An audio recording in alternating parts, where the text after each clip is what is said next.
Bismillahirrahmanirrahim. Qala al-muallif rahimahullahu ta'ala wa nafa'ana bi'ulumihi fid dharain amin. Masih di bab amar ma'ruf nahi mungkar bagian yang ke-8. Kemarin sudah dijelaskan menurut hadis riwayat Muslim. Kita ini umpama ini mempunyai pimpinan wanita, perempuan yang memimpin laki-laki dan perempuan.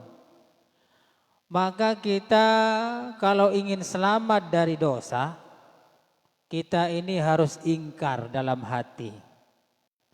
Kalau sudah terjadi pemimpin perempuan yang mau memimpin laki-laki dan perempuan, biar kita tidak ikut dosa adalah ingkar dalam hati, tidak terima dalam hati untuk dipimpin oleh perempuan.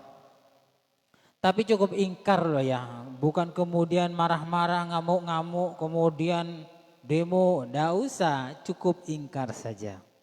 Biar tidak tambah gaduh, tambah keriduh. Nanti orang perempuan, keriduh kan? Tidak usah wis, cukup ingkar dalam hati bahwa kalau kita dipimpin oleh perempuan ini kurang baik. Anggaplah ini bagian dari maksiat. Ini kalau sudah terjadi. Kalau belum terjadi artinya masih mau memilih. Ada tokoh perempuan, ada tokoh laki-laki. Kalau sama-sama tidak tahu mana yang laki-laki itu benar apa tidak, apa calon baik apa tidak, perempuan juga kita tidak tahu calon perempuan ini baik apa atau tidak, sama-sama tidak tahu kita. Ya utamakan pilih yang laki-laki, pilih calon pemimpin laki-laki.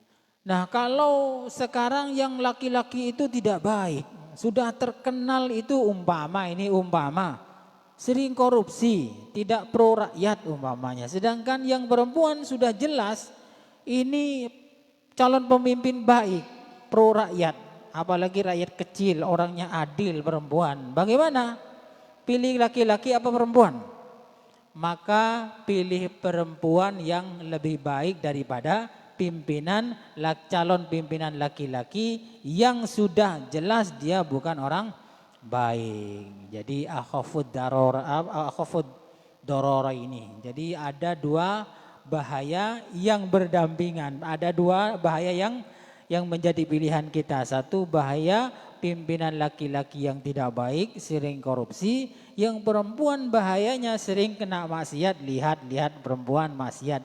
Tapi dia itu adil, baik.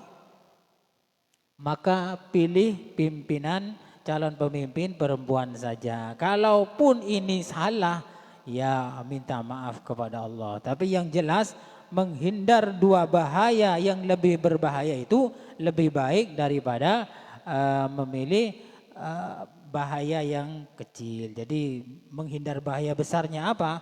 Bahaya besarnya adalah nanti jadi pemimpin yang tidak baik, korupsi, suka membohongi rakyat dan lain sebagainya. Lebih baik menghindari pemimpin itu walaupun laki-laki dan memilih pemimpin perempuan yang sudah jelas-jelas baik. Ini kalau sudah terjadi dua calon pemimpin baik dan tidak antara laki-laki dan perempuan. Jadi dahulukan yang baik.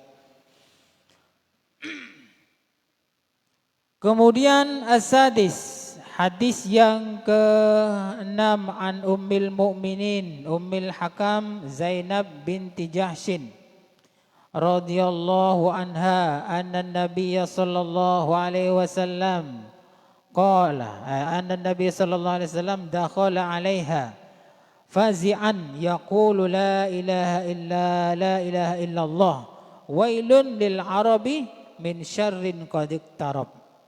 Jadi Nabi Muhammad ini suatu ketika datang ke istrinya bernama Zainab binti Jahshin. Dan Nabi Muhammad masuk ke situ itu, ke rumahnya istrinya Nabi Muhammad namanya Zainab ini. Nabi Muhammad kaget ya. Kaget, mungkin langsung ada teguran atau ada wahyu dari Allah Ta'ala. kaget sambil mengatakan la ilaha illallah, celaka orang Arab dari segala kejelekan yang sangat dekat. Jadi Nabi Muhammad ini kaget, la ilaha illallah, celaka orang Arab dari kejelekan yang sudah dekat. Kenapa? Futihal yaum bin radmi Ya'jud wa Ma'jud mislu hadhih wa halaqa bi usbu'ihi al-ibham wallati taliha. Jadi kemudian Nabi Muhammad ini mengatakan, wah ini sudah dibuka ini gembok-gemboknya Ya'jud kalau sudah seperti ini. Jadi bahaya yang sangat besar ketika Ya'jud Ma'jud ini keluar dari sarangnya. Jadi Rasulullah ini kaget. Apa gambarannya di sini? Karena Ya'jud Ma'jud itu kalau sudah keluar semuanya itu rusak ya, semuanya. Jadi ada bangku, ada lemari, semuanya itu dimakan ya, dihancurkan ya. Dimakan semua. Manusia memang Ya'jud Ma'jud ini, tapi bahayanya luar biasa. Kerusakan di bumi itu sangat parah ketika sudah dilewati oleh Ya'jud Ma'jud. Fakultu ya Rasulullah. Kemudian Zainab ini mengatakan, ya Rasulullah, anahliku wa fina as-salihun. Ya Rasul, apa kita ini semua rusak? Pada saat itu juga banyak orang-orang soleh. Qala Nabi Muhammad menjawab, na'am, idza kasural khabathu, muttafaqun alaih. Jadi memang rusak dunia ini seperti halnya didatangi oleh Ya'jud Ma'jud apabila banyak kemaksiatan terjadi di bumi ini. Walaupun banyak orang solehnya, tapi orang solehnya ini tidak ngereken ya, tak ngerasaki, tidak ngurus kerusakan kemaksiatan yang ada di sekitarnya. Maka seperti ini, seperti rusaknya ketika datangnya Ya'jud Ma'jud. Jadi kita ini memang diperintah untuk saling mengingatkan. Kalau ada yang salah ya diingatkan, ya ada yang maksiat ya diingatkan. Biar kenapa? Biar tidak rusak. Walaupun banyak orang solehnya tetap kata Rasulullah, kalau kemaksiatan sudah merajalela, walaupun banyak orang solehnya tetap dikatakan rusak masyarakatnya. Jadi kalau istilahnya Zainuddin MZ itu almarhum, tontonan jadi tuntunan, tuntunan menjadi tontonan. Jadi tontonan kemaksiatan ya menjadi tuntunan, semuanya mengikuti, tersedot perhatian masyarakat kepada maksiat itu, semuanya suka ya. Ketika ada maksiat semua keluarganya diajak, malah yang kecil dicengklik ya, esongkul ya, esaboneng, ning bau ya pekol ya, congkul anak cucunya untuk ikut datang ke maksiatan. Tapi ketika ada pengajian sepi ya, sepi. Dipaksa untuk datang itu sepi. Ini tanda-tanda ada banyak kemaksiatan yang mungkin ini juga penyebab kerusakan di masyarakat. Makanya orang-orang soleh itu tidak bisa ya soleh sendiri, sholat sendiri, jadi orang tua sendiri, soleh sendiri, tidak ngurus anaknya, tidak ngurus keluarganya. Ini tidak baik juga ya. Nanti kalau keluarganya masuk neraka bisa terseret ini. Masuk neraka juga, umpamanya anaknya masuk neraka, protes, ya Allah saya kok masuk neraka ya Allah, saya tidak terima ya Allah. Kenapa tidak terima? Saya dulu dibiarkan sama orang tua saya, sama orang-orang soleh saya dibiarkan, saya tidak terima, saya minta yang soleh, yang orang tua saya yang soleh itu masukkan neraka juga ya Allah. Bisa begitu ya nanti ya. Makanya jangan diam kalau ada kemaksiatan, bisa jadi itu juga menarik kita menuju neraka. Dan yang diingatkan ya jangan marah-marah lah, biasa aja ya. Hidup ini ingin selamat semua ya. Kita hidup kita selamat, tidak ingin selamat di dunia saja tapi juga di akhirat. Tidak usah emosi kalau diingatkan orang itu, diam. Kalau bisa terima kasih ya, terima kasih begitu. Jangan kemudian sedih pas tanya apa, tidak nyopo. Ketemu melengos, aduh ini bahaya ini. Ini orang mau diselamatkan dari neraka malah marah-marah. Mau diselamatkan dari ancaman ular umpamanya. Awas ada ular. Diingatkan begini marah-marah. Tinalang kok kayak olara. Kan gendeng itu namanya, gendeng. Awas, ada pohon mau jatuh. Kemudian ngomong, apa kata saya? Mau kena jatuhan pohon, dirobe pohon, apa kata saya? Orang begini kan gendeng ya, kasarannya itu gendeng. Jadi kalau diingatkan urusan akhirat, ayo sholat, ayo tinggalkan maksiat. Kemudian marah-marah, maksiat mau sholat, mau tidak, terserah saya, urusan saya. Ya, kalau diibaratkan seperti tadi ada ular diingatkan kemudian marah-marah kan kasarannya kan gendeng ya. Disuruh menghindar agar supaya selamat malah marah-marah. As-sabi' hadis yang ke-7.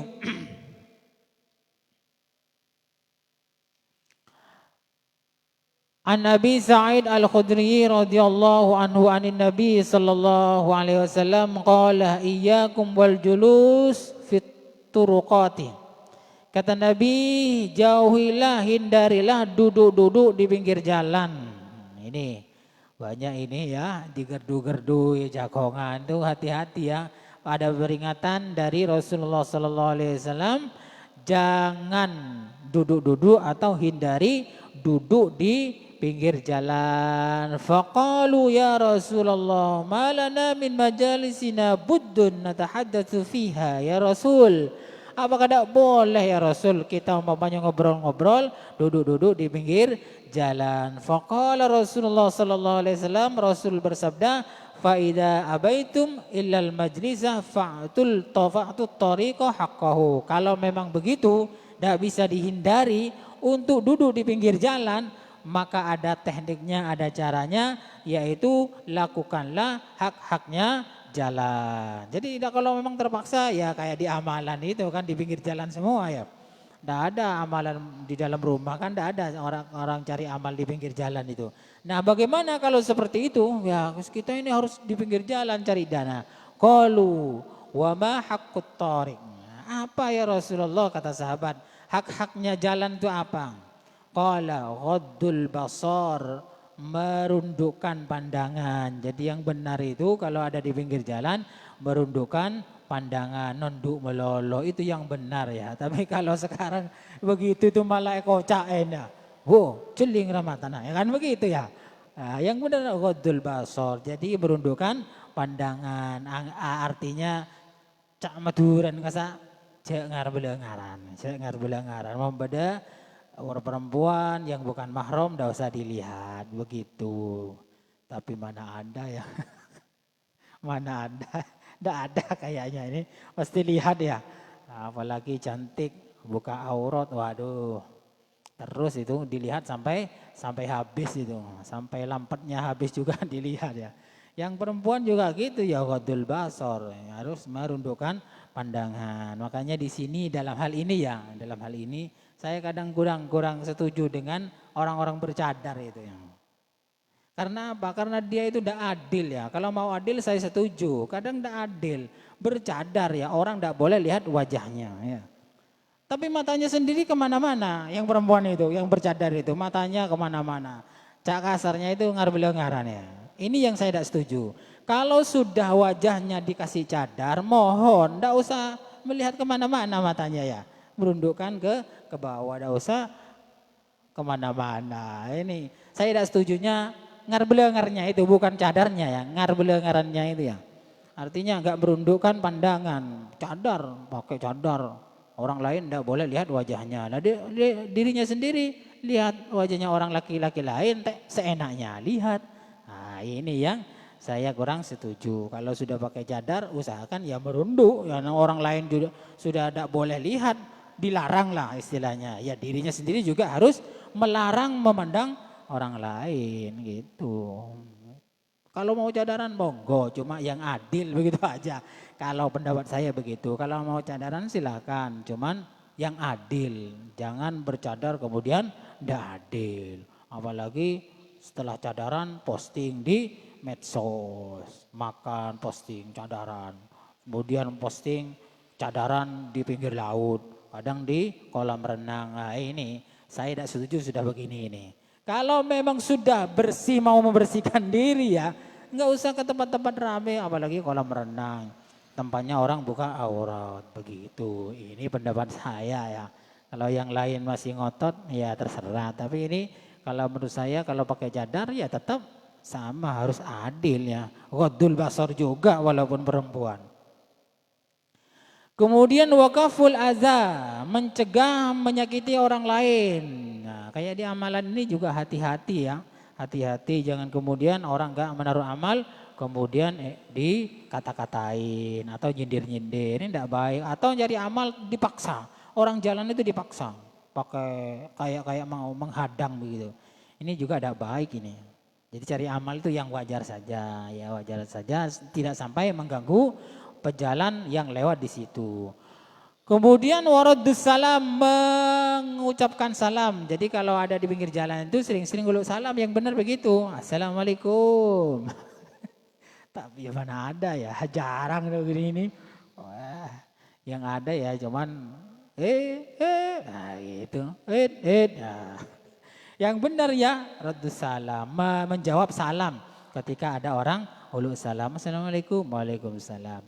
Wal amru bil ma'ruf, memerintahkan kebaikan, wan nahyu 'anil munkar, dan melarang kejelekan. Hadis muttafaqun alaih. Itu hak-haknya ketika sudah terpaksa ada di pinggir jalan, dijaga. Yang pertama memejamkan pandangan atau merundukkan pandangan. Nomor 2 tidak menyakiti kepada orang yang sedang lewat. Nomor 3 menjawab salam kalau ada yang uluk salam. Assalamualaikum, waalaikumsalam. Ke nomor 4 memerintahkan kebaikan, dan yang kelima adalah melarang kemungkaran. Kalau tidak bisa seperti ini semua, tidak usah di pinggir jalan ya, tidak usah. Apalagi setiap hari. Sebab begini, kalau di pinggir jalan itu kengko ya, ada orang yang lewat. Oh, katanya yang tadi itu ya cerai sama istrinya. Iya, mah tuh salah ya. Ada yang lewat lagi, orang itu ya ganteng tapi kepalanya kok botak ya. Kayak alun-alun umpamanya, dosa juga. Atau sepeda motornya, ya, ada sepeda motornya plat nomornya itu terlambat bayar ya umpamanya. Sekarang 2023 di situ tertulis 2020. Oh, ini orang tidak benar ini umpamanya.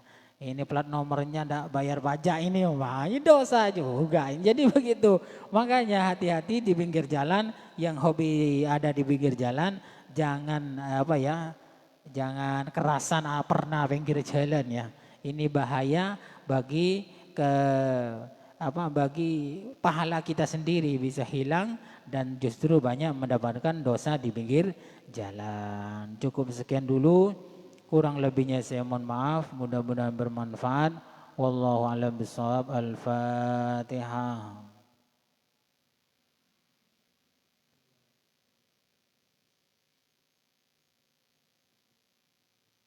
Assalamualaikum warahmatullahi wabarakatuh.